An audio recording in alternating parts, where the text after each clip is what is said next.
السلام علیکم ورحمۃ اللہ وبرکاتہ۔ کیسے ہیں ناظرین؟ امید کے خیر و عافیت سے ہوں گے۔ ہم دوبارہ پھر حاضر ہیں آپ کی خدمت میں تفسیر قرآن مختصر تشریح کے ساتھ۔ ہم آپ سے یہی گزارش کرتے ہیں کہ ہمارے اس یوٹیوب چینل کو ضرور سبسکرائب کریں، ہماری ویڈیوز کو لائک کریں، شیئر کریں، زیادہ سے زیادہ لوگوں تک ہماری یہ دعوت عام ہندی اردو بول چال کے اندر جو روزمرہ کی ہماری بات چیت ہے اس انداز میں، اس لہجے کے اندر ہم آپ کے سامنے لے کر آتے ہیں، اور ہمارا مقصد ہے کہ یہ تفسیر قرآن کی جو دعوت ہے قرآن مجید کی، وہ سارے عالم تک پہنچ سکے اردو ہندی طبقے کے اندر۔ سامعین، ہم پچھلے درس میں آیت نمبر 25 سورۃ یونس کے اندر ہمارا درس مکمل ہو چکا تھا۔ آج کا درس ہم آیت نمبر 26 سے سورہ یونس کی شروع کرتے ہیں۔ اعوذ باللہ من الشیطان الرجیم، بسم اللہ الرحمن الرحیم۔ للذین احسنوا الحسنى وزیادۃ ولا یرہق وجوہہم خطر ولا ذلۃ اولئک اصحاب الجنۃ هم فیہا خالدون۔ اللہ کے نام سے جو بڑا مہربان نہایت رحم والا ہے۔ جن لوگوں نے اچھے کام کیے ویسا ہی اچھا بدلہ ہوگا، اور اس سے زیادہ بھی ان کے چہروں پر سیاہی چھائے گی اور نہ ذلت۔ یہی لوگ جنتی ہیں جس میں وہ ہمیشہ رہیں گے۔ ہم نے سورہ یونس کے اندر پچھلے درس میں جو نیکی کا کام کرتے ہیں ان کو اللہ تبارک و تعالیٰ کس طرح کا بدلہ دے گا، اسی تناظر میں ہم اسی سلسلے کو جاری رکھتے ہیں، اور اللہ تبارک و تعالیٰ نے ہمیں قرآن مجید میں کیا ارشاد فرمایا اس کا تذکرہ ہم آگے کرتے ہیں۔ اس آیت کی سب سے مشہور تفسیر کے مطابق حسنہ کا معنی جنت اور اس کی نعمتیں ہیں، زیادہ کا معنی اللہ تعالیٰ کا دیدار ہے۔ اب جن لوگوں نے اچھے کام کیے ویسا ہی اچھا بدلہ، احسن الحسنہ، حسنہ کے معنی جنت ہے، اچھا بدلہ۔ اب سب سے اچھا بدلہ کیا ہے بھائی؟ جنت ہی تو ہے۔ اور نعمتوں سے مراد سب سے بڑی نعمت جو ہے وہ اللہ تعالیٰ کا دیدار ہے، اور اس سے بڑی کیا نعمت ہو سکتی ہے؟ صہیب بن سنان رضی اللہ تعالیٰ عنہ کہتے ہیں کہ آپ صلی اللہ علیہ وسلم نے فرمایا، جب جنت والے جنت میں داخل ہو جائیں گے تو پکارنے والا ندا دے گا کہ تم سے اللہ نے ایک اور بھی وعدہ کر رکھا ہے جسے وہ پورا کرنے والا ہے۔ یعنی جنت میں جب جنتی جائیں گے تو ندا لگانے والا ندا لگا کے کہے گا یہ جو تمہیں یہ جو جنت ملی یہ تو ملی ہی ہے، اور بھی اللہ تبارک و تعالیٰ نے تم سے جو وعدہ کیا تھا وہ پورا کرنے والا ہے۔ جنتی کہیں گے کہ کیا کرنے والا ہے؟ ہمارے چہرے روشن نہیں ہوئے؟ سوال کریں گے، بالکل ہوئے۔ یا اس نے ہمیں جہنم سے نجات نہیں دی اور جنت میں داخل نہیں کر دیا، تو اب کون سی کمی رہ گئی ہے؟ آپ صلی اللہ علیہ وسلم نے تب فرمایا، تب اللہ تعالیٰ حجاب کو ہٹا دے گا۔ اللہ کی قسم، جنتیوں کو جو کچھ بھی ملا ہوگا ان سب چیزوں سے زیادہ محبوب انہیں اللہ تعالیٰ کی طرف نظر کرنا ہوگا۔ یہ ترمذی شریف کے اندر یہ روایت موجود ہے۔ تبارک و تعالیٰ، یہ اللہ تبارک و تعالیٰ کے دیدار کا جو تذکرہ ہے وہ ترمذی شریف کے اندر حدیث کے اندر آئی ہے، اور ہم آپ کو پڑھ کر سنا رہے ہیں۔ تو یعنی کہ حسنہ کا مطلب جنت ہے، اور نعمتوں سے مراد اللہ تبارک و تعالیٰ کا دیدار ہے۔ آگے اللہ فرماتا ہے، والذین کسبوا سیئات جزاء سیئۃ بمثلها وترہقہم ذلۃ ما لہم من اللہ من عاصم کأنما اغشیت وجوہہم خطام من اللیل مظلما اولئک اصحاب النار هم فیہا خالدون۔ اب جنتیوں کا تذکرہ آنے کے بعد فوری طور پہ اللہ تبارک و تعالیٰ جہنمیوں کا تذکرہ بھی کر رہا ہے۔ اور جن لوگوں نے برے کام کیے ان کو اتنا ہی بدلہ ملے گا، ان پر ذلت چھائی ہوگی، کوئی انہیں اللہ تعالیٰ سے بچانے والا نہ ہوگا۔ ان کے چہروں پر ایسی تاریکی چھائی ہوگی جیسے ان پر تاریک رات کے پردے پڑے ہوئے ہوں۔ یہی لوگ جہنمی ہیں جن میں وہ ہمیشہ رہیں گے۔ اللہ تبارک و تعالیٰ نے پہلے تو جنتیوں کا تذکرہ کیا، جہنمی کیسے ہوں گے؟ جو بد کردار لوگ ہوں گے ان کے بارے میں اللہ تبارک و تعالیٰ نے یہاں بیان کیا ہے۔ جیسے فرمایا، اس دن کچھ چہرے سفید ہوں گے اور کچھ چہرے سیاہ ہوں گے۔ سورہ آل عمران میں بھی اس کا تذکرہ موجود ہے۔ یعنی کہ جو جنتیوں کے چہرے ہوں گے وہ سفید ہوں گے، اور جو جہنمیوں کے چہرے ہوں گے وہ سیاہ ہوں گے، یعنی کالے ہوں گے۔ اب اللہ تبارک و تعالیٰ نے یہاں پر جو تذکرہ کر کے دنیا والوں سے ہمیشہ کے لیے یہ واضح کر دیا کہ دیکھو یہ کوئی زندگی جو دنیا کی ہے جسے تم سب کچھ سمجھ بیٹھے ہو، وہ دنیا کی زندگی بس چند دنوں کی، یہ زندگی ہمیشہ نہیں رہے گی. ہمیشہ کی زندگی تو وہ جہنم میں ہوگی یا جنت میں ہوگی. اب فیصلہ آپ کو کرنا ہے کہ اللہ تبارک و تعالیٰ کے فرمودات پر آپ عمل کریں گے کیا اس کے فرمودات کا انکار کریں گے. آگے اللہ فرماتا ہے وَيَوْمَ نَحْشُرُهُمْ جَمِيعًا ثُمَّ نَقُولُ لِلَّذِينَ أَشْرَكُوا مَكَانَكُمْ أَنْتُمْ وَشُرَكَاؤُكُمْ فَضَّيْلْنَا بَيْنَهُمْ وَقَالَ شُرَكَاؤُهُمْ مَا كُنْتُمْ إِيَّانَا تَعْبُدُونَ. اور جس دن ہم سب کو اکٹھا کر دیں گے، پھر جن لوگوں نے شرک کیا تھا انہیں کہیں گے کہ تم اور تمہارے شریک اپنی جگہ پر ٹھہرے رہو، پھر ہم انہیں علیحدہ کر دیں گے تو ان کے شریک انہیں کہیں گے کہ تم ہماری بندگی کرتے ہی نہیں تھے. دیکھیے، شرک کرنے والوں کے لیے یہ ایسی نصیحت ہے کہ جس کو تم اللہ کی ذات میں، اللہ کی صفات میں شریک کر کے تم ان کی بندگی کرتے ہو. دنیا کے ہر کوئی طبقے کے اندر جو بھی شرک کرتا ہے، چاہے وہ کلمہ پڑھنے والا ہو چاہے کلمہ نہ پڑھنے والا ہو، تو اللہ تبارک و تعالیٰ جس کے بارے میں وہ شرک کرتے تھے ان کو اور جو شریک بنائے جاتے تھے ان کو دونوں کو اکٹھا کرے گا، اکٹھا دونوں کو ایک ساتھ کرے گا. اور وہ جن کے بارے میں تم شرک کرتے تھے کہ وہ ہمارے فلاں اللہ کے سامنے سفارشی ہیں، ان کی عبادتیں کرتے تھے، ان کے حلوے مانڈے کرتے تھے، ان کے چڑھاوے چڑھاتے تھے، تو وہ تو کھلے طور پہ کریں گے تم ہماری بندگی کب کرتے تھے رے بھائی، انکار کر دیں گے. اب یہاں پر مفسرین نے تھوڑی وضاحت کی ہے کہ اب یہ جو شریک کرتے تھے ان کے بارے میں آگے اللہ فرمائے گا. اللہ تعالیٰ آگے فرماتا ہے فَكَفَى بِاللَّهِ شَهِيدًا بَيْنَنَا وَبَيْنَكُمْ إِن كُنَّا عَنْ عِبَادَتِكُمْ لَغَافِلِينَ.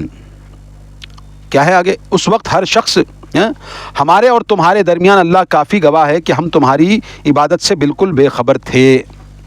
دیکھو، جن کے بارے میں شرک کرتے تھے، جن کو اللہ کا شریک بناتے تھے، جن کو حاجت روا، مشکل کشا، جن کو بیٹا دینے والا، بیٹی دینے والا، جو کر کے جو ہے ان کے سامنے شریک کرتے تھے ان کو، اور جو شرک کیا کرتے تھے ان کو، دونوں کو اکٹھا کرنے کے بعد یہ تو انکار کریں گے اور یہ لوگ اللہ کی گواہی ڈالیں گے کہ بھائی تم ہماری عبادت کرتے ہی نہیں تھے. ہاں، اس کے بارے میں اللہ سے بڑا گواہ کون ہے؟ تمہارے اور ہمارے درمیان اللہ کافی ہے گواہ کہ ہم تمہاری عبادت سے بالکل بے خبر تھے. ہم کو تو معلوم ہی نہیں تھا تم عبادت کرتے تھے ہماری، ہم کو حاجت روا، مشکل کشا کہہ کر ہم کو پکارتے تھے، ہم کو علم ہی نہیں ہے. اگر وہ بے جان تھے جیسے شجر حجر اور شمس ستارے وغیرہ تو اللہ انہیں گویائی دے گا، جس کے بعد وہ اس سلسلے میں اپنی لا علمی کا اظہار کر دیں گے. اور اگر وہ معبود جاندار تھے جیسے فرشتے، انبیاء، پیر وغیرہ، تو وہ بھی ایسی کسی عبادت کے بارے میں اپنی لا علمی کا اظہار کر دیں گے. دیکھیے سورۃ المائدہ میں بھی اس کا تذکرہ گزر چکا ہے، میں نے صاف اس میں بھی بتا دیا ہے. دیکھیے اب ہم اس دور میں ہیں جس دور میں جیسے کہ یہاں پر مفسرین نے بیان کیا ہے کہ شجر و حجر جیسے کچھ لوگ عبادت کرتے ہیں چاند کی، سورج کی، تو اللہ تبارک و تعالیٰ کی یہ مخلوق ہے. اللہ تبارک و تعالیٰ ان کو زبان دے گا اور یہ جواب دیں گے اور یہ انکار کریں گے ہماری تم کبھی عبادت نہیں کرتے تھے. یہ ہاتھ ہے، ہاتھ کیا بول سکتا ہے؟ نہیں، مگر حدیثوں میں آتا ہے کہ یہ ہاتھ بولیں گے کہ تو فلاں جگہ غلط ارادے سے یہ ہاتھ استعمال کیا تھا. اب تم جو یہ ذہن لگاتے ہو نا، بہت ہوشیار ہو تم، ہاتھ کیسے بات کرے گا؟ تو ہاتھ ویسے ہی بات کرے گا. تو اسی طرح چاند، ستارے، سورج، زمین، جانور، بے جان، جاندار، سب اللہ تبارک و تعالیٰ کے سامنے جواب دہ ہوں گے اور جواب دیں گے. اللہ تبارک و تعالیٰ ان کو گویائی دے گا. اور جیسے کہ فرشتے، جنات، انبیاء، پیر وغیرہ، اب یہ تو دنیا میں ہی زندہ تھے، یہ بولتے تھے زبان، تو یہ لوگ بھی کہہ دیں گے کیونکہ یہاں پر ہمارے اور تمہارے درمیان اللہ کافی ہے کہ ہم تمہاری عبادت سے بالکل بے خبر تھے. بے خبر رہنا سے مراد سوئے. اب تم کئی مزار پر جا کر کے اب حاجتیں پوری کرتے ہو، مانگتے ہو، تو وہ جو بندہ، جو ولی، جو بزرگ سوئے ہوئے ہیں وہاں، وہ بے خبر ہیں تمہاری آواز سے. تمہاری آواز وہ بالکل نہیں سن سکتے. یہ قرآن کی گواہی ہے. اب اس سے بڑی گواہی اور کیا ہونا؟ جیسے کہ اللہ کے رسول صلی اللہ علیہ وسلم نے کیا فرمایا، جا بجا ہم سنتے ہیں احادیث کے اندر کہ جو جنتی شخص ہوگا، جو نیک شخص ہوگا، اللہ تبارک و تعالیٰ اس کے لیے جنت کی کھڑکی کھولے گا نا قبر میں. اب وہاں کی ٹھنڈی ہواؤں میں وہ سو جائے گا. اب وہ سو جائے گا تو قیامت کے دن ہی اٹھے گا. جب تک سویا, اب سوئے ہوئے آدمی کے سامنے اب تم کتنا بھی پکارو گا وہ سن سکے گا, خبردار ہو سکے گا؟ نہیں. تو یہ انبیاء, یہ اولیاء, یہ جتنے بھی خبروں میں آرام کر رہے ہیں یہ سب بے خبر ہیں, لا علم ہیں کہ کون ان کی خبر پر جا کر پکارتا ہے. کیوں؟ نیک بندے ہیں تو بالکل وہ حدیث کے مصداق وہ آرام کر رہے ہیں. ان کو تمہاری نہ حاجتوں کی ضرورت ہے, نہ تمہاری آوازوں کی ضرورت ہے, نہ تمہاری عبادتوں کی ضرورت ہے, نہ ہی تمہارے کوئی بھی نیک اعمال کرنے کی ان کے لیے ضرورت نہیں ہے. وہ تمہارے محتاج نہیں ہیں. اللہ تبارک و تعالیٰ شہیدوں کو غیب سے رزق عطا کرتا ہے, وہ اللہ کے ذمہ ہے. اور وہ یہ جواب دیں گے قیامت کے روز کہ وہ ہم بالکل بے خبر تھے. یہ سورۃ یونس کی آیت نمبر 29 کو ذرا اپنے ملے مولانا سے بھی جا کر معلوم کر لینا. آگے اللہ فرماتا ہے ہنالک تبلو کل نفس ما اسلفت وردوا الی اللہ مولاہم الحق وضل عنہم ما کانوا یفترون. اس وقت ہر شخص اپنے اعمال کو جو آگے بھیجے ہوں گے جانچ لے گا اور وہ اللہ کی طرف لوٹائے جائیں گے جو ان کا حقیقی مالک ہے. اور جو وہ افتراء پردازیاں کرتے رہے سب انہیں بھول جائیں گی. اللہ تبارک و تعالیٰ کہ یہاں سارے اعمال جو نیک بد جو کر کے لے کے جاؤ گے نا, سب کچا چٹھا قیامت کے روز تمہارا کھل جائے گا. یعنی اللہ کے ہاں ان کی سفارش کے سارے خواب چکنا چور ہو جائیں گے. بعض لوگوں کا عقیدہ ہوتا ہے کہ فلاں پیر کی بیعت ہو جانا ہی اخروی نجات کا ضامن ہے. اس دن خود انہیں ہی یاد نہ آئے گا کہ ہم کس وجہ سے ان کی عبادت کرتے رہے. اب یہاں پر دیکھتے ہوں گے نا, یہ ہم اس کی بیعت کر لیے, ہم اس کی بیعت کر لیے, ہم اس کے بیعت ہو گئے, ہم اس کے بیعت ہو گئے. بھائی کس کے بیعت ہوئے؟ سب کو اپنی اپنی نفسی کا عالم ہوگا. وہ تمہاری کیا بخشش کرائے گا؟ وہ خود اپنے بخشش کی طلب میں ہوگا. اگرچہ نیک ہوگا تو اللہ اس کو بخش دے گا, اگرچہ بد کردار. آج کل بہت سارے جو ہے ڈھونگی بابا بیٹھے ہوئے لیتے ہیں. میں نے دیکھا ہے بابا ہمارے حضرت ہے, فلاں ہیں, ہلاں ہیں. میں نے دیکھا 4 5 سگریٹ کے کش لگا کر کے کھینچ رہا ہے, اور لوگ اس کی جو ہے بیعت ہوئے ہیں. ہمارے حضرت ہے, بہت زبردست ان کو جو ہے علم ہے, وہ ہے, بڑے عامل ہیں. یہ اسلام ہے؟ یہ توبہ کرو انسانوں, مسلمانوں توبہ کرو. یہ تمہارے نہ دنیا میں کچھ کام آ سکے گا, نہ آخرت میں تو کام آ ہی نہیں سکے گا. تمہارے اعمال بولیں گے, تمہارا رجسٹر بولے گا, تمہارا ہارڈ ڈسک جو جی بی جو تمہاری ہے, جو پین ڈرائیو ہے تمہاری ہارڈ ڈسک ہے, سب اس میں نوٹڈ ہے. سب گواہی دیں گے, ہاتھ گواہی دیں گے, پیر گواہی دیں گے. تمہاری زبان کو اللہ تبارک و تعالیٰ بند کرے گا, ہاتھوں کو بولے گا کہ جواب دو کہ تم نے یہ اعمال کیے کہ نہیں کیے. کوئی کسی کی سفارش نہیں کر سکے گا. آج بڑے تم ان کے بیعت ہو کر کے ہمیں یہ بخشوا دیں گے. اور میں نے دیکھا ہے, میں نے سنا ہے کہ چٹھی لکھ کر کے خبر میں ڈال رہے ہیں, یہ چٹھی رکھ لو یہاں, میں جو ہے قیامت کے یہ ہوگا وہ ہوگا. کچھ بھی نہیں ہوگا میرے بھائی, کچھ نہیں ہوگا. یہ سب غفلت کی دنیا ہے. یہ تمہیں لوٹ رہے ہیں, تمہیں برباد کر رہے ہیں, تمہارا دین کھا رہے ہیں, تمہاری دنیا کھا رہے ہیں. توبہ کرو ان چیزوں سے. اللہ کا قرآن کتنا واضح طور پر تمہیں سمجھا رہا ہے, پھر بھی سمجھ میں نہیں آتی بات. توبہ کرو. آگے اللہ فرماتا ہے ہنالک تبلو کل نفس ما اسلفت وردوا الی اللہ مولاہم الحق وضل عنہم ما کانوا یفترون. کہ جو یہ افطرا کرتے تھے وہ ان کی افطرا جو ہے ان کو بھول جائے گی, ان کو یاد نہیں آئے گا, کچھ نہیں بن پڑے گا. قل من یرزقکم من السماء والارض ام من یملک السمع والابصار ومن یخرج الحی من المیت ویخرج المیت من الحی ومن یدبر الامر فسیقولون اللہ فقل افلا تتقون. اللہ تعالیٰ نے رسول اللہ صلی اللہ علیہ وسلم کے ذریعے سے پوچھوایا, کہہ دیجئے کون آسمان اور زمین سے تمہیں رزق دیتا ہے, یا وہ کون ہے جو سماعت اور بینائی کی قوتوں کا مالک ہے, اور کون ہے جو مردہ سے زندہ کو اور زندہ سے مردہ کو نکالتا ہے, اور کون ہے جو کائنات کا انتظام چلا رہا ہے. وہ بول اٹھیں گے کہ اللہ. پھر پوچھئے کہ تم اس سے ڈرتے کیوں نہیں؟ سب پوچھو تو یہ جواب دیں گے. مکے کے مشرکین کے بارے میں خاص کر کے اللہ تبارک و تعالیٰ نے بیان کیا ہے. یہ مشرکین مکہ کا عقیدہ تھا, گویا توحید اور ربوبیت کی بنا پہ شرک اور الوہیت کی تردید پہ دلیل پیش کی جا رہی ہے. اللہ تبارک و تعالیٰ زندگی سے تو زندگی پیدا کرتے ہیں, مردہ سے بھی زندگی کو پیدا کرتے ہیں, اور یہ موت کے بعد زندگی کا ثبوت بھی ہے. سانپ نما بام مچھلی دریاؤں کے ڈیلٹا میں پائی جاتی ہے، یعنی جہاں دریا سمندر میں گرتے ہیں۔ یہ خلیج میکسیکو میں طویل سفر کر کے انڈے دینے کی جگہ تک پہنچتی ہے اور بچوں کی پیدائش سے پہلے ہی مر جاتی ہے، گویا یہ بچے مردہ سے پیدا ہوئے۔ تعجب کی بات ہے یہ ہے کہ یہی بچے بحر اوقیانوس میں اس ڈیلٹا تک پہنچتے ہیں جہاں سے ان کی ماں آئی تھی، اور یہ اس جگہ رہنا شروع کر دیتے ہیں۔ یہ فاصلہ 10,000 کلومیٹر سے میٹر ہے۔ مکڑیوں اور تتلیوں کی بعض اقسام انڈے دینے سے چند سیکنڈ قبل ہی مر جاتی ہے۔ مکڑیوں کی کچھ اقسام ایسی بھی ہیں جن میں مادہ مکڑی نر مکڑی کو ملاپ کے درمیان ہی مار ڈالتی ہے، اور نر کا مادہ منویہ اس کی موت کے بعد ہی مادہ مکڑی کے اندر بہہ کر جاتا ہے۔ انسانوں میں کئی دفعہ بچہ ماں کی موت کے 24 گھنٹے بعد پیدا ہوا ہے۔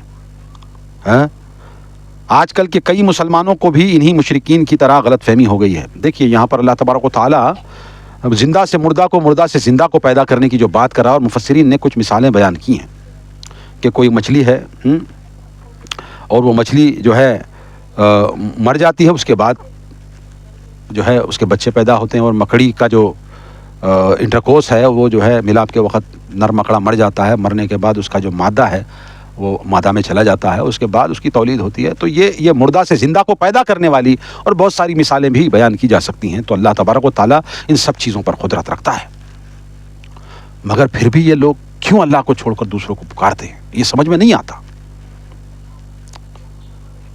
آگے اللہ فرماتا ہے فَذَلِكُمُ اللَّهُ رَبُّكُمُ الْحَقُّ فَمَاذَا بَعْدَ الْحَقِّ إِلَّا الضَّلَالُ فَأَنَّىٰ تُصْرَفُونَ كَذَلِكَ حَقَّتْ كَلِمَةُ رَبِّكَ عَلَى الَّذِينَ فَسَقُوا أَنَّهُمْ لَا يُؤْمِنُونَ۔ اللہ تبارک و تعالیٰ فرماتا ہے یہ ہے اللہ تمہارا حقیقی رب، پھر حق کے بعد سوائے گمراہی کے کیا باقی رہ جاتا ہے؟ پھر تم کہاں سے پھرائے جا رہے ہو؟ اس طرح آپ کی رب کی بات ان بد کرداروں پر صادق آ گئی کہ وہ کبھی ایمان نہ لائیں گے۔ جو لوگ محض ضد اور ہٹ دھرمی سے کام لیتے ہیں، ان کے بارے میں اللہ کا یہی فیصلہ ہوتا ہے کہ انہیں ہدایت نصیب نہیں ہوتی۔ اللہ تبارک و تعالیٰ نے رسول اللہ صلی اللہ علیہ وسلم کے ذریعے سے دین پہنچا دیا، تو اب ماننا نہیں ماننا تمہارا اختیار ہے، تمہیں اختیار ہے۔ جو بد کردار ہے وہ تو جہنم میں جائے گا، یہ تو اللہ تبارک و تعالیٰ تو کھلا بتا رہا ہے۔ آگے اللہ فرماتا قل هل من شرکائکم من یبدأ الخلق ثم یعیدہ قل اللہ یبدأ الخلق ثم یعیدہ فأنیٰ تؤفکون۔ پوچھئے تمہارے شریکوں میں کوئی ہے جس نے تخلیق کی ابتدا کی ہو پھر اسے دوبارہ پیدا کرے؟ کہیے اللہ نے تخلیق کی ابتدا کی، پھر وہ دوبارہ پیدا کرے گا، پھر تم کیسے ورغلائے جا رہے ہو؟ اللہ تبارک و تعالیٰ رسول اللہ سے پوچھوا رہا ہے کہ کہیے اے میرے حبیب کہ یہ تخلیق کی ابتدا کیا تمہارے شریک نے کی ہے؟ اے جو تخلیق کی ابتدا کی ہو، یہ اللہ تبارک و تعالیٰ نے ابتدا کی ہے، اور یہی اللہ تبارک و تعالیٰ انتہا کرے گا۔ اور اللہ تبارک و تعالیٰ جس طرح تخلیق کی ہے اس کو ختم بھی کرے گا، پھر دوبارہ پیدا کرے گا۔ یہ اللہ تبارک و تعالیٰ کے لیے بہت آسان ہے۔ پھر تم کہاں بہہ کے جا رہے ہو؟ کس کے پاس جا رہے ہو؟ تم کس سے اپنی حاجتیں پوری کرنے کی کوشش کر رہے ہو؟ ڈرو اللہ سے۔ قل هل من شرکائکم من یہدی الی الحق قل اللہ یہدی للحق افمن یہدی الی الحق احق ان یتبع امن لا یہدی الا ان یہدی فما لکم کیف تحکمون۔ پوچھئے تمہارے شریکوں میں کوئی ہے جو حق کی طرف رہنمائی کر سکے؟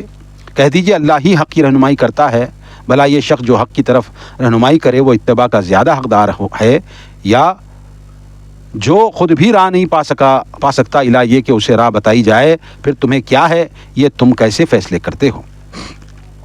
اللہ تبارک و تعالیٰ یہ وضاحت کے ساتھ بیان کر رہا ہے کہ کیا کوئی ہے جو تمہیں ہدایت دے سکے اللہ کے علاوہ؟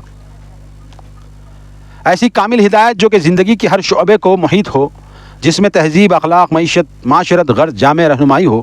اگر کوئی بادشاہ یا سربراہ ایسی جرات کرے گا بھی تو اس میں کوئی نقائص ہوں گے، معاشرے کے کئی طبقات کے حقوق تلف ہوں گے، اور اس پہ اپنے ماحول، قوم وغیرہ کی تعصبات کی چھاپ ضرور ہوگی۔ اگرچہ کوئی اس طرح کا ڈپلائی کرے گا بھی تو وہ کچھ لوگ تو اس کے زد میں آئیں گے جو اس سے نقصان دہ پائیں گے۔ جن لوگوں نے ایسے شریک ٹھہرائے ہیں اور باطل مذاہب کی داغ بیل ڈالی ہے، ان کی ساری عمارت کی بنیاد ظن پہ قائم ہے، دلیل اور علم ان کے پاس نہیں ہے۔ مفسرین کہتے ہیں کہ جتنے بھی باطل مذاہب ہیں نا، ان کے پاس کوئی حقیقت نہیں ہے، بس یہ گمان کے اندر ان کی عبادتیں کر رہے ہیں۔ یہ وہ کھڑے بتوں کی عبادت کر رہے ہوں، جو آڑے بت، سوئے بت کی، کسی بھی طرح کے بتوں کی، کوئی شجر کی کر رہا ہے، کوئی حجر کی کر رہا ہے، کوئی اگنی کی کر رہا ہے، کوئی پروت کی کر رہا ہے، کوئی دریا کی کر رہا ہے، کوئی پتہ نہیں کسی کی عبادت کر رہا ہے. تو جب مر کر کے جب دوبارہ زندہ ہو جاؤ گے تو اللہ تبارک و تعالیٰ تم کو بتائے گا کہ تم کس کی عبادت کیا کرتے تھے اور اس کا نتیجہ کیا ہوا. اس لیے ایک اللہ، ایک ہمیں دتے دو سے ناستے، یہ کھلے طور پر ہمارے غیر مسلم بھائیوں کے پاس بھی اس کی بڑی دلیل ہے کہ ایک ہی پرماتما ہے، ایک ہی عبادت، اس کے علاوہ کوئی عبادت کے لائق نہیں ہے، باقی سب ہوا اور پانی ہے. تو کلمہ پڑھ کر کے، قرآن والے ہو کر کے، نبی رحمت صلی اللہ علیہ وسلم کی امت میں سے خود کو اپنے آپ کو بلوا کر کے پھر بھی شرک کرتے ہو، پھر بھی یہ مردہ پرستی کرتے ہو، تو بلاؤ اپنے شریکوں کو. کیا انہیں تخلیق کی ابتدا کرتے وقت تھے؟ وہ نہیں تھے. تخلیق کی ابتدا بھی اللہ تبارک و تعالیٰ نے کی، اس کی انتہا بھی اللہ تبارک و تعالیٰ کرے گا، اور جو اللہ کی ذات میں شریک کرے گا وہ کبھی راہ نہیں پا سکے گا. یہی اللہ تبارک و تعالیٰ کا فیصلہ ہے. وما يتبع اکثرهم الا الظن ان الظن لا یغنی من الحق شیئا ان اللہ علیم بما یفعلون. اللہ تبارک و تعالیٰ کھلے طور پر بتا رہا ہے ان کی اکثریت ظن کی پیروی کر رہی ہے، حالانکہ ظن کی پیروی کر رہی ہے، حالانکہ ظن حق کے مقابلے میں کسی کام نہیں آ سکتا. بلا شبہ اللہ خوب جانتا ہے جو وہ عمل یہ کر رہے ہیں. تو جو گمان کی پیروی کر رہا ہے تو وہ گمان ہی رہے گا، وہ حقیقت نہیں بنے. حقیقت قرآن ہے، حقیقت نبی رحمت صلی اللہ علیہ وسلم کا فرمان ہے، باقی سب گمان ہے. اور جو ظن کی پیروی کر رہا ہے وہ تو کھلا گمراہ ہے. وما كان هذا القرآن ان يفترى من دون الله ولكن تصديق الذي بين يديه وتفصيل الكتاب لا ريب فيه من الرب العالمين. یہ قرآن ایسی چیز نہیں جسے اللہ کے سوا کوئی اور بنا سکے، بلکہ یہ تو اپنے سے پہلی کتابوں کی تصدیق کرتی ہے اور الکتاب کی تفصیل ہے، اس میں کوئی شک نہیں کہ یہ رب العالمین کی طرف سے ہے. اللہ تبارک و تعالیٰ یہ دنیا کے سامنے یہ قرآن مجید کا نزول کر کے، دنیا کے سامنے یہ قرآن کو دے کر کے یہ وضاحت کر دی کہ یہ تمام پچھلے مذاہب جو نیک لوگ، انبیاء لوگ، صدیقین، شہداء، صالحین جو امت محمدیہ سے پہلے گزرے ہیں ان کی تصدیق کرتی ہے. عیسیٰ کی، موسیٰ کی، یونس کی، یوسف کی، ابراہیم کی، اسماعیل کی، حتیٰ کہ نوح کی، آدم کی، سب کی تصدیق کرتی ہے. اور جن کے پاس کتاب ہے ان کا جا کے پوچھو، تمہیں پتہ چلے گا. اور یہ قرآن صرف اللہ تبارک و تعالیٰ نے ہی نازل کیا ہے. آگے اللہ فرماتا ہے ام یقولون افتراہ قل فاتوا بسورۃ مثلہ وادعوا من استطعتم من دون اللہ ان کنتم صادقین. کیا وہ یہ کہتے ہیں کہ اس نے خود ہی قرآن بنا ڈالا؟ کہہ دیں کہ تم بھی ایسی ہی کوئی ایک صورت بنا لاؤ اور اللہ کے سوا جس کو تم بلا سکو بلا لو اگر تم سچے ہو. اللہ تبارک و تعالیٰ یہاں پر چیلنج کر رہا ہے. یہ لوگ کہتے ہیں نا مشرکین مکہ کہ یہ قرآن خود ہی گڑھ لایا ہے، نعوذ باللہ، حضور صلی اللہ علیہ وسلم کو. تو اللہ تبارک و تعالیٰ چیلنج کر رہا ہے کوئی ایک صورت تو لاؤ. قرآن لانا تو بڑی بات ہے، کوئی ایک صورت تو لاؤ، بنا لاؤ، اور جس کو تم پکار سکتے ہو پکار لو.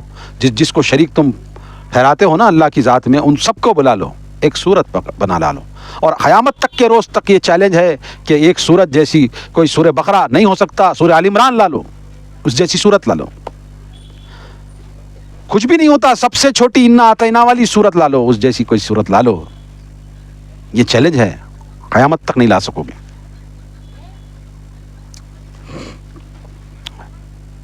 اللہ تبارک و تعالیٰ آگے فرماتا ہے، اب یہ قرآن کے بارے میں جو یہ ایک بہت بڑا معجزہ ہے اس کی تھوڑی وضاحت میں کر دوں. یہ قرآن افطرا کیسے ہو سکتا ہے جبکہ یہ خود معجزوں کا معجزہ ہے، میراکل آف میراکلس. الف دیگر انبیاء اور رسولوں کی نبوت اور رسالت ایک محدود زمانے کے لیے ہوتی تھی، جبکہ آپ کی رسالت دائمی ہے، چنانچہ معجزہ بھی دائمی ہونا چاہیے تھا. یہاں پر مثال دے کر پچھلی امتوں کے پچھلے انبیاء کے بارے میں کہا کہ ان کی جتنی بھی دعوتیں تھیں نا، دین کی دعوت، وہ محدود تھی. موسیٰ، عیسیٰ، یوسف، یعقوب، اسحاق، داؤد، زکریا، یحییٰ، جتنے بھی یہ سابق میں گزر چکے، صرف بنی اسرائیل کی طرف ہی آئے تھے نا، کہ ساری کائنات میں تھوڑی ان کی نبوت چل رہی تھی. ان کو اللہ تبارک و تعالیٰ نے ساری کائنات کے لیے تھوڑی نہ مبعوث کیا تھا، نہیں. تو وہ وقت اور محدود علاقے تک کے وہ لوگ تھے، ان کے لیے محدود شریعت تھی. مگر یہ قرآن کیونکہ دائمی ہے، قیامت تک کوئی نبی آنے والا نہیں ہے، تو یہ نبوت بھی چلنا ہے، یہ قرآن بھی ایک معجزے کے طور پر چلنا ہے، تو لہذا کوئی معمولی چیز تو اللہ تبارک و تعالیٰ نہیں دے سکتا تھا نا. تو یہ معجزے سے بڑا معجزہ اللہ تبارک و تعالیٰ نے قرآن کو دے کر کے رسول اللہ صلی اللہ علیہ وسلم کو بھیجا. قرآن وہ معجزہ ہے جو کہ خود کئی ملین غیر مسلم عربوں کو چیلنج کر رہا ہے کہ اس جیسی کوئی ایک صورت ہی بنا لاؤ، چاہے اس کام کے لیے دنیا بھر کے جن اور انسان بھی اکٹھے کر لو. اللہ تعالیٰ نے اس کی حفاظت کی ذمہ داری خود اٹھا رکھی ہے. یہ ذمہ داری کیسے پوری کی جا رہی ہے؟ ذرا تصور کریں، خود قرآن کریم کے الفاظ تو ہزاروں لوگوں کے سینوں میں محفوظ ہیں. دوسری جانب اگر وہ لسان جس میں قرآن کریم نازل ہوا ہے یعنی لسان عربی لوگوں کے استعمال میں نہ رہے یا زندہ لسان نہ رہے تو اس کے مفہوم اور معنی کی حفاظت نہ ہو سکے گی. چنانچہ اللہ قرآن کریم کا یہ بھی معجزہ ہے کہ اس نے 1400 سال سے عربی کو ایک زندہ لسان بنا رکھا ہے اور کئی ملین لوگوں کے دلوں اور ان کی زبانوں کو پابند کیا ہوا ہے کہ وہ یہی لسان بولیں گے. دنیا کی کوئی بھی لسان ہو، اس میں ایک صدی بعد ہی بہت سی تبدیلیاں شروع ہو جاتی ہیں اور وہ لسان پرانی ہو جاتی ہے، پھر زبانیں صفحہ ہستی سے مٹ جاتی ہیں. مگر قرآن کریم والی عربی آج بھی اتنی ہی تازہ ہے جتنی 1400 سال قبل تازہ تھی، اور لوگ اس کے پڑھنے اور سننے سے وہی حلاوت، اثر افرینی اور واردات قلب محسوس کرتے ہیں. وہی تو اس قرآن کریم کا معجزہ تھا کہ مشرکین مکہ دوسروں کو منع کرتے تھے کہ یہ قرآن نہ سننا ورنہ تم متاثر ہو جاؤ گے، اور خود چھپ چھپ کر سنتے. اگر یہ کتاب غیر اللہ کی جانب سے ہوتی تو افراد و تفرید کا شکار تو ضرور ہوتی. جب یہ قرآن گزشتہ الہامی کتابوں تورات، زبور اور انجیل کی تصدیق کرتا ہے تو لازمی ہے کہ ان سب کا ماخذ ایک ہی ہے. یہاں پر ٹوٹلی طور پہ چیلنجز ہے. یہاں پر مفسرین سمجھانے کی کوشش کر رہے ہیں کہ کوئی ایک زبان قائم ہمیشہ کے لیے نہیں رہ جاتی. 150 سال 200 سال گزرتے نہیں وہ زبان مٹ جاتی ہے.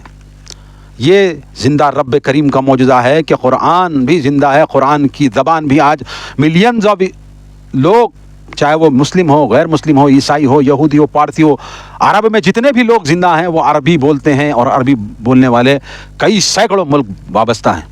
اور قرآن ان کی زبان کو زندہ رکھا تو یہ قیامت تک زندہ رہے گی زبان. اور دوسری بتاؤ داؤد کون سے لینگویج میں نازل کی گئی تھی داؤد پر زبور؟ بتاؤ انجیل کون سے فونٹ میں کون سی زبان میں نازل ہوئی تھی عیسیٰ علیہ السلام پر؟ بتاؤ تورات کون سی زبان میں نازل ہوئی تھی؟ بتاؤ، ثبوت بتاؤ، ورنہ ثبوت ہم سے لے لو. قرآن مجید میں انا انزلنا قرآنا عربیہ، اللہ تبارک و تعالیٰ فرماتا ہے ہم نے اس قرآن کو عربی زبان میں نازل کیا. قرآن مجید کی آیت خود اس کا جواب دیتی ہیں. مجھے ایک آیت لا کر کے بتا دو تو صحیح کہ پچھلی کتابوں کون سی زبان میں تھی. سچی آیت لا کر بتا دو. مٹ گئی وہ زبانیں، وہ عبرانی تھی، عربی تھی، سوڈانی تھی، صومالین تھی، مصری تھی، کون سی تھی؟ گریکس میں تھی، لیٹن میں تھی، پرشین میں تھی، کس میں تھی وہ کتابیں؟ کوئی جواب نہیں. مگر قرآن مجید عربی ہے، اور عربوں کو، عربی زبان کو اللہ تبارک و تعالیٰ نے 1400 سال سے زندہ کیا. مجھے بتاؤ دنیا سے مٹ گئی نا. ہمارے بر صغیر کی بات کرتا ہوں، سنسکرت ہوا کرتی تھی. آج کوئی سنسکرت میں بات کرتا ہے؟ گاہے بگاہے لوگ. اور بہت ساری لپی، یہ وہ بولی، بہت سی بولی ہے بھائی، بہت ساری بولی ہے، ایک علاقے کے لیے محدود رہتی ہے. مگر عربی سارے کائنات میں واحد ایک ہی زبان ہے جو سب جگہ یکساں ہے، عربی. یہ زندہ معجزہ اللہ تبارک و تعالیٰ نے رسول کریم صلی اللہ علیہ وسلم کو دے کر کے بھیجا. قرآن مجید، فرقان حمید، اللہ تبارک و تعالیٰ نے معجزہ کے طور پر اللہ کے رسول صلی اللہ علیہ وسلم کو دیا ہے، اور ہمیں رہنمائی کرتا ہے قیامت کے روز تک. آج یہ جتنے بھی نسخے، لاکھوں کروڑوں نسخے اگرچہ ختم بھی ہو جائے، کاغذوں سے مٹ بھی جائیں، مگر یہ دلوں میں، سینوں میں حفاظ کرام کے یہ قرآن مجید یاد ہے. دنیا کی کون سی کتاب بھی، الہامی کتاب، کسی کو یاد نہیں ہوگی. یہ میرا چیلنج ہے تو لاؤ، ہم بھی تو دیکھیں. کیا وہ اس پیراگراف پہ اترتا ہے جس پیراگراف پہ، جس پیٹرن پہ، جس کرائٹیریا پہ قرآن مجید ٹھہرا ہوا ہے؟ نہیں لا سکتے. مسٹیک ہوگی، غلطی ہوگی، مگر قرآن مجید کی غلطی نہیں ہو سکتی. چھوٹا سا معصوم بچہ جس کو تمیز بھی نہیں ہے، وہ قرآن یاد کرتا ہے. کیوں؟ کیونکہ اللہ تبارک و تعالیٰ نے فطرت میں عربی رکھی ہے.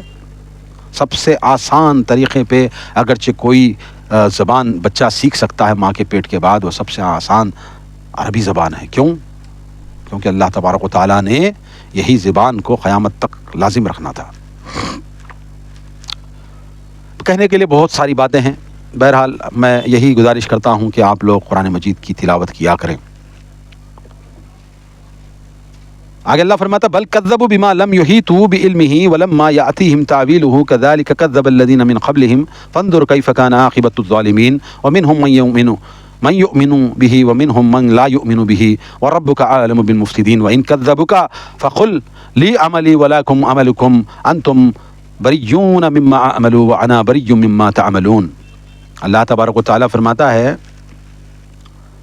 بلکہ انہوں نے اس چیز کو جھٹلا دیا جس کا وہ اپنے علم سے احاطہ نہ کر سکے، حالانکہ ابھی تک اس کا انجام سامنے نہیں آیا، اسی طرح ان لوگوں نے بھی جھٹلا دیا جو ان سے پہلے تھے۔ پھر دیکھ لو ظالموں کا کیا انجام ہوا، اور ان میں سے بعض ایسے ہیں جو اس قرآن پر ایمان لاتے ہیں اور بعض نہیں لاتے، اور آپ کا رب ان مفسدوں کا خوب جانتا ہے، ان مفسدوں کو خوب جانتا ہے۔ ایمان لاؤ یا مت لاؤ، مگر اللہ تبارک و تعالیٰ مفسدین کو ضرور جانتا ہے۔ اب کون قرآن پر ایمان لاتا ہے، کون رسول کریم صلی اللہ علیہ وسلم پر ایمان لاتا ہے، ان کے فرمودات پر عمل کرتا ہے، یہ تمہارے ہاتھ میں فیصلہ ہے۔ تم لاؤ یا مت لاؤ، اللہ تبارک و تعالیٰ کو کوئی پرواہ نہیں تمہاری۔ اس نے ہدایت دے کر کے بھیجا، مانو یا نہ مانو، جانے جہاں اختیار ہے، آپ کی مرضی ہے۔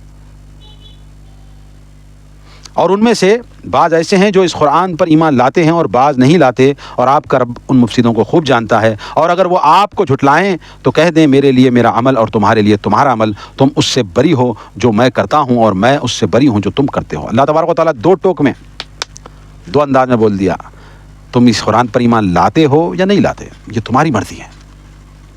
تمہارے اعمال کا ذمہ دار تم ہو، میرے عمل کا ذمہ دار میں ہوں۔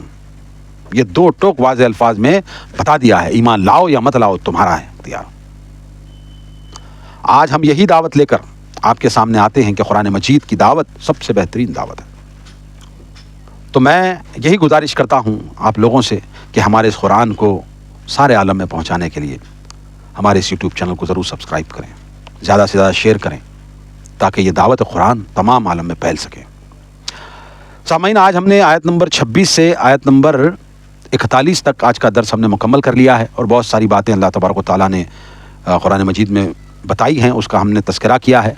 ہم آپ کو یہ دعوت فکر دیتے ہیں کہ آپ بھی گائے بگائے جتنا آپ سے ہو سکے کم سے کم روزانہ 3 آیتیں ترجمے کے ساتھ ضرور پڑھیں، صرف 3 آیتیں، آیت تلاوت کرنا اور ترجمہ پڑھنا، تاکہ اللہ تبارک و تعالیٰ ہمیں قرآن کے برکات سے ہمیں نوازے۔